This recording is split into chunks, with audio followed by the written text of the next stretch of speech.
अरे, रो क्यों रही हो? मैं कहाँ रो रही हूँ। अच्छा, ये क्या कर रही हो?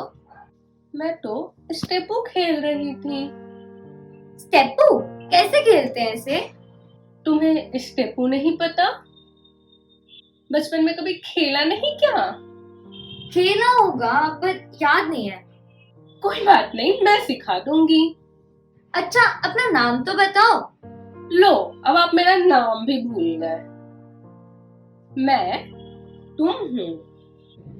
मैं तुम हूँ मतलब? अरे बाबा, इसे समझाने में काफी टाइम चला जाएगा। तुम सब भूल गई हो इस दुनियादारी में। अच्छा छोड़ो, ये जो कांचे देख रही हो, इन्हें स्टेपू कहते हैं। और ये लोग गिट्टी। गिट्टी को सही कांचे में पहुंचाना और सही कदम लेकर वापस लाना ही है स्टेपू। छोड़ो, मैंने बोला था ना तुम सब भूल गई हो। अच्छा सुनो, थोड़ी देर तुम यहीं खड़ी रहना। मैं 2 मिनट में आके तुम्हें सब समझा दूंगी। कहीं जाना मत, वरना ये खेलना तुम कभी सीख ही नहीं पाओगी। और हाँ, अपने दिमाग पे ज्यादा जोर मत डालना, वरना जो है ना वो भी चला जाएगा। ये आजकल के बच्चे भी ना एक्स्ट्रा स्मार्ट हो गए। हमारा टाइम तो कितना सिंपल था। मुझे आज भी याद है जब मैं 7वीं से 8वीं में आई तो मानो मेरी लाइफ ही बदल गई। ये नहीं पहनना है, वो नहीं पहनना है, सिर्फ सूट पहनना है। लड़कियां ऐसे नहीं बैठती, जोर जोर से हंसती नहीं है। लड़कों से बात करना तो बिल्कुल बंद।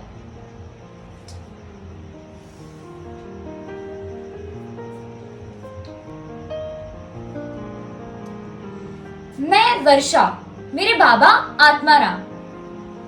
हमारी यही कपड़ों की दुकान है, यही वडोदरा मुंबई में। मेरी 2 बहनें, बड़ी का नाम लक्ष्मी और छोटी का नाम अर्चना।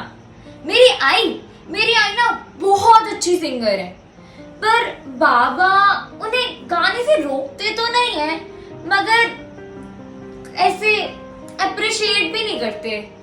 जब आई के गाने की तारीफ करो तो ऐसे अच्छा है करके टाल देते हैं।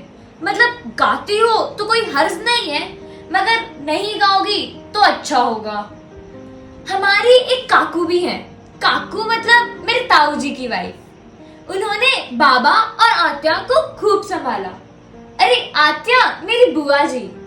उन्होंने मुझे और मेरी बहनों को भी खूब संभाला। उन्होंने आत्या की शादी भी करवाई। जब बाबा आत्या को डांटते तो काकू उन्हें ही डांट देती थी। और पता है, हमारे पास में एक शेट्टी फैमिली रहती है। उनका ना बहुत बड़ा रेस्टोरेंट है। उन्होंने काका को एक ऑफर दिया होटल मैनेजमेंट का। फिर उन्होंने काकू से पूछा, मैं जाऊं ना? जल्दी ही तेरे को भी वहां बुला लूंगा। जाओ,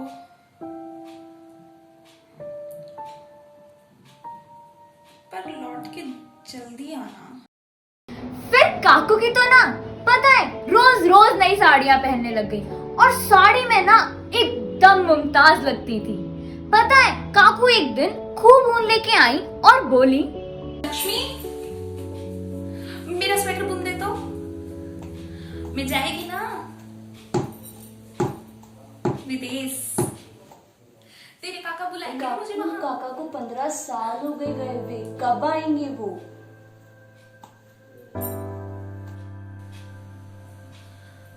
अरे बेटा, वो आएंगे। काम में वक्त नहीं मिलता ना उन्हें। वो आएंगे। काकू, काका ने नई शादी क्यों कर ली? लक्ष्मी, तुम जाके अपना काम करो और इन सब बातों में अपना दिमाग मत लगाया करो। लाइए ताई, मैं बुन देती हूँ आपके लिए स्वेटर।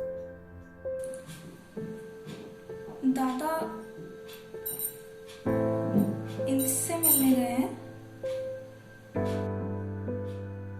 हाँ, वो किसी होटल में रुके हैं अपनी फैमिली के साथ।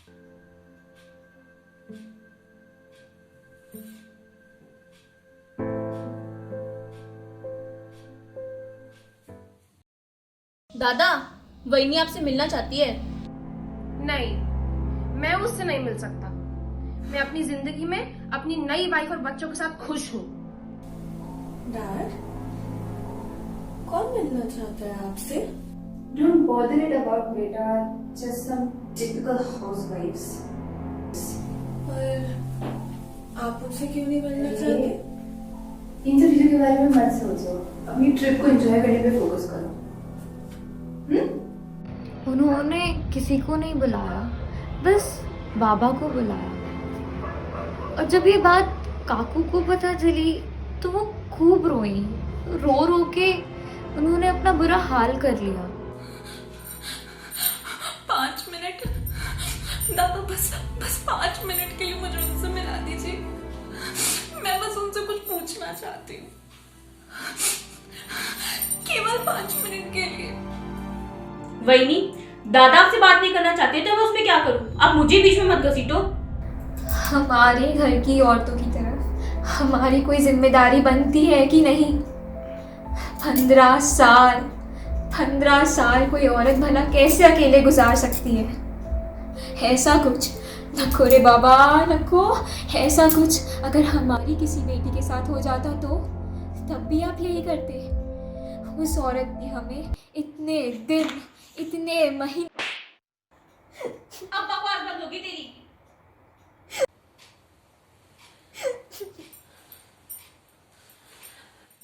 नको रे नको बाबा, मेरे कारण तुम दोनों झगड़ा मत करो। अगर वो नहीं मिलना चाहते तो रहने दो।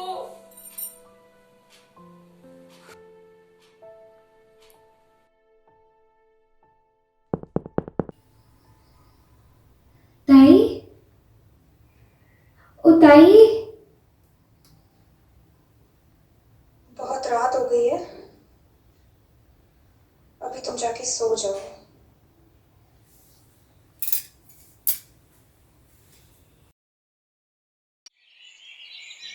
सदा सर्वदा योग तुझे घडावा, तुझे कराणी दे माझा पडावा, उपेक्षू नाकू गुणवंत अनंत।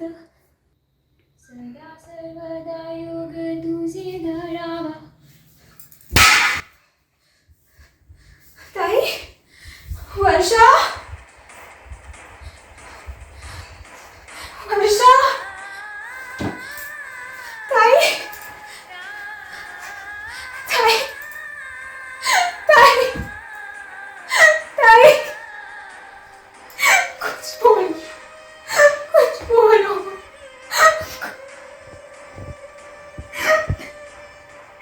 ताई, ताई, कुछ बोलो, बात करो। वर्षा, ताई, कुछ तो बोलो।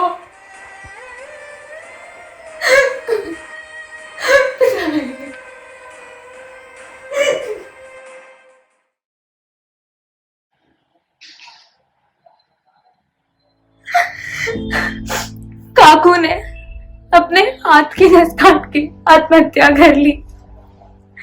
उनका पूरा बिस्तर खून से लाल था। उनके नीचे एक पर्ची मिली जिस पे लिखा था कि उनकी अंतिम इच्छा है कि उनकी चिता को आप काका देंगे।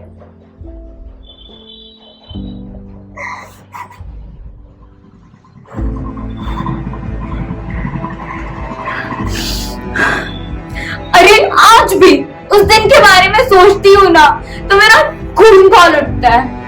आखिर क्यों? जो इंसान हमें हमारी पाँव की जूती के बराबर नहीं समझता, उसके लिए हम अपनी जान दे देते हैं। क्यों? हमारी न्यू जनरेशन वैसे तो बहुत हैप्पी कूल है, मगर आज भी अगर कॉलेज सूट पहन के चली जाओ तो एक बहन जी करके चढ़ाते हैं। अगर मॉडर्न कपड़े पहन लिए तो और स्लट करके बोलते हैं। अगर मैं रात भर दोस्तों के साथ घूम ली तो लड़की हाथ से निकल गई। हमारी जनरेशन भले कितनी भी कूल हो जाए, मगर समाज की उस धक्यानुसी सोच में हमेशा फंसी रहेगी।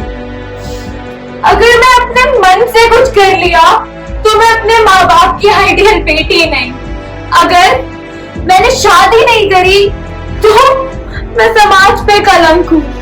क्यों क्यों क्यों? कब इस पिंजरे से आजाद होंगे हम?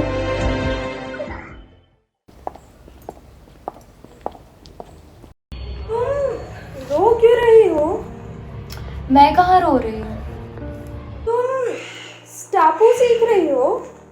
नहीं, एक लड़की मुझे यहाँ पे 2 मिनट इंतजार करने को बोल के गई थी, आई नहीं है अभी तक। शायद वो कहीं हो गई हो। हाँ हाँ, अक्सर लोग स्टापू के खेल को खेलते खेलते कहीं खो जाते। मतलब मैं समझी नहीं, आप कौन हो? मैं तुम हूँ। क्या वो बच्ची भी यही बोल रही थी? नाम क्या है आपका? तुम यहाँ स्टापू सीखने खड़ी हो ना? हाँ, वो बच्ची मुझे सिखाने वाली थी। स्टापू और खेलना बिल्कुल हमारी जिंदगी की तरह है। जिस तरह हमें अपनी गिट्टी को अपनी सीमा में रखना होता है, वरना हम इस खेल से बाहर हो जाते हैं, ठीक उसी तरह ये समाज हमें अपने बंधनों में बंद कर रहने को मजबूर कर देता है। और यही खेल खेलते खेलते हम अपनी जिंदगी में कहीं खो से जाते हैं, उनके वजूद से दूर। स्टापू में बहुत जरूरी है कि तुम अपनी गिट्टी को अपनी सीमा में रखकर सही रास्ते पर से उसे वापस लेकर आओ, वरना समय बीतता जाता है। और यदि तुम ऐसा नहीं कर पाते तो तुम्हें इस खेल से बाहर कर दिया जाता है। जी, मुझे कुछ समझ नहीं आ रहा, आप क्या बोल रहे हो?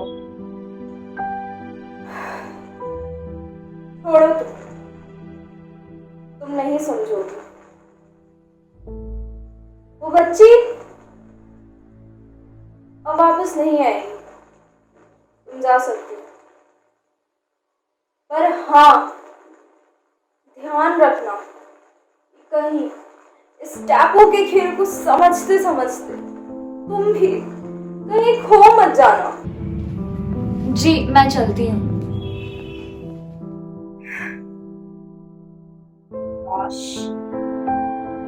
काश आज वो स्टापू के खेल को समझ गई होती तो आज मैं यहाँ ना होती, ना ही बच्ची होती। आपने उसे रोका क्यों नहीं? वो स्टापू के खेल में बच्चे जा रहे, और यदि मैंने पहले ही उसे इस खेल की मुश्किलों के बारे में बता दिया तो इसे बिना समझे ऐसे ही छोड़ दी। स्टापू रूबी खेल उसे जिंदगी की मुश्किलों से वाकिफ करा देगा और वो कभी आगे नहीं बढ़ता।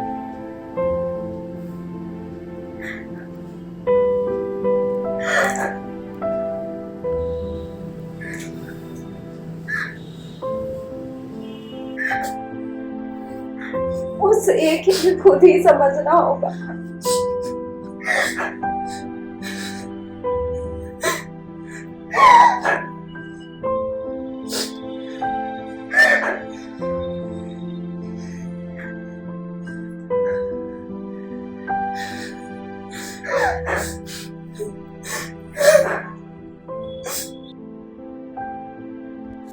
A woman must not accept, she must challenge.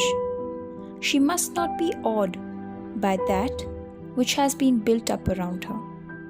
She must reverence that woman in her which struggles for expression.